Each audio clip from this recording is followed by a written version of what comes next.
கர்த்தருடைய பரிசுத்தமுள்ள நாமத்துக்கு மகிமை உண்டாவதாக.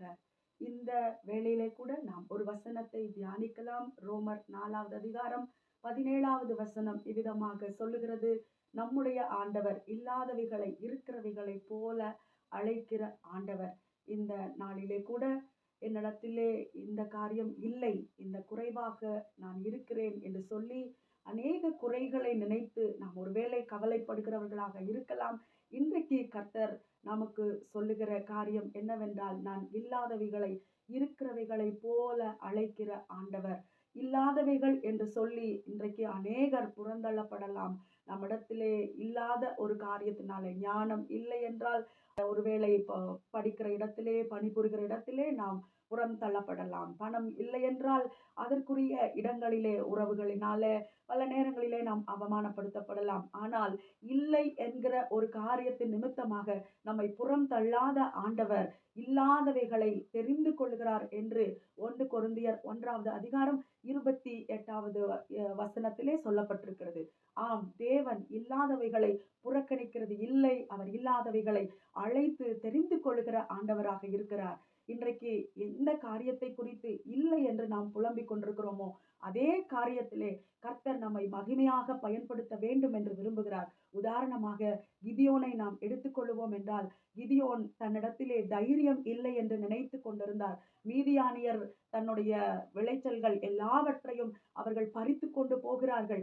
ஆனால் அவர்களை எதிர்க்கக்கூடிய தைரியம் தனக்கு இல்லையே என்று நினைத்து தன்னுடைய கதிர்களை ஆலைக்கு சமீபமாக போரெடுத்துக் கொண்டிருந்தார். மீதியானியருக்கு பயந்து அப்படி செய்தார். ஆனால் ஆண்டவர் அவரை தைரியம் இல்லாதவர் என்று அழைக்கவில்லை. ஆண்டவர் மாறாக பராக்கிரமசாலியே, கர்த்தர் உன்னோடு கூட இருக்கிறார் என்று அழைத்தார்.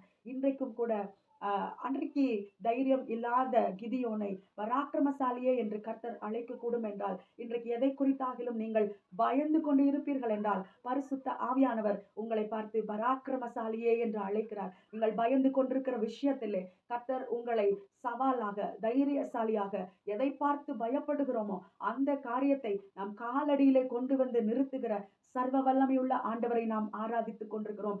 ஆம், கிதியோன் மீதியானியரை பார்த்து பயந்தார். அதே மீதியானியரை ஒரே மனுஷனை முறியடிக்கிறது போல கிதியோன் முறியடித்தார் என்கிறதை நாம் அறிந்து கொண்டிருக்கிறோம்.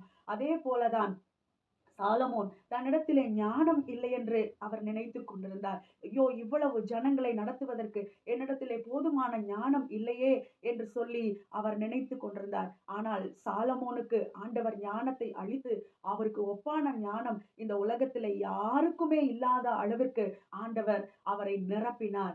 எரேமியாவை பாருங்கள். ஐயோ, எனக்கு பேசும் திறமை இல்லை என்று அவர் சொன்னார். ஆனால் எரேமியாவை மிகப்பெரிய ஒரு தீர்க்கதரிசியாக ஆண்டவர் எடுத்து பயன்படுத்தினார் அல்லவா?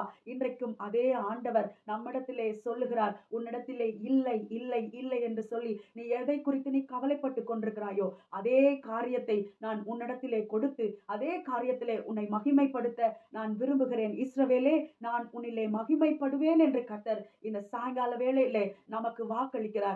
எந்த காரியம் நமக்கு குறைவாக இருக்கிறதோ அந்த குறைவை நிரப்புகிற ஆண்டவரிடத்திலே நாம் போய் சேருவோம் என்றால் நிச்சயமாக நம்முடைய குறைவு நிரப்பப்படுவது மாத்திரமல்ல, அந்த காரியத்தின் நிறைவு மகிமையாக அநேகருக்கு ஆசீர்வாதமாக மாறும் என்கிறதை பரிசுத்த ஆவியானவர் இந்த வேளையிலே கூட நமக்கு வாக்குத்தத்தமாக கொடுக்கிறார். எனவே உற்சாகப்படுங்கள்.